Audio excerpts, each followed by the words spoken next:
હવે હું જો ઇન્સાન બધાના વચમાં જાઉં, હત્તા મોહરમ માટે ટી શર્ટ પણ ખરીદું ને તો એમાં પણ બ્રાન્ડ ખપે.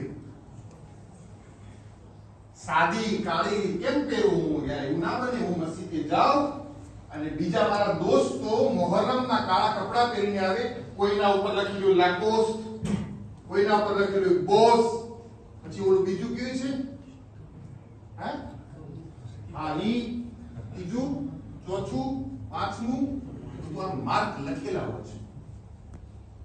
यानी इंसान इज्जत केમાં સમજો?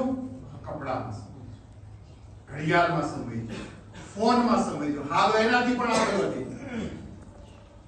હું અગર જાઉં મારા ઘરેથી બારે તો મારી ગાડી કેવી હોવી જોઈએ? કેવી હોવી જોઈએ? મેર્સેડેસ ક્યુ, માઝદા, બીજું પોર્શ, ત્રીજું ટોયોટા.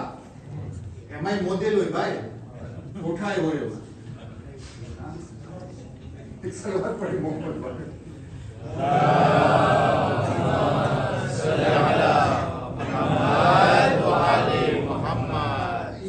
બારે નીકળું અને હું કદાચ મસ્જિદે જાઉં કે કોઈ જગ્યા ઉપર જાઉં તો હું જ્યારે ગાડી લઈને આમ લકુરના અંદરમાં જાઉં ને તો 4-5 માણસો જોવા જોઈએ.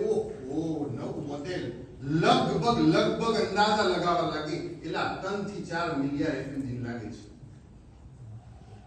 પછી હું એમાંથી ઉતરું, હાથમાં બીડી હોય ને બીડી બ્રાન્ડેડ હોય.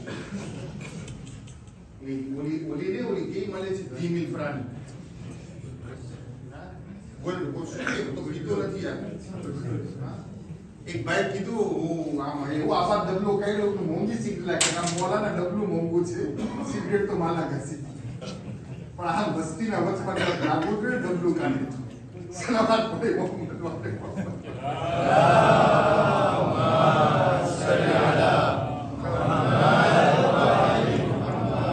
અઝીઝાને મોહતરમ, અગર આપ બધું મેળવવા માટે મોંઘી ઘડિયાળ, મોંઘા કપડા, મોંઘી ગાડી, મોંઘી ચીજોને મેળવવા માટે આ ખોટી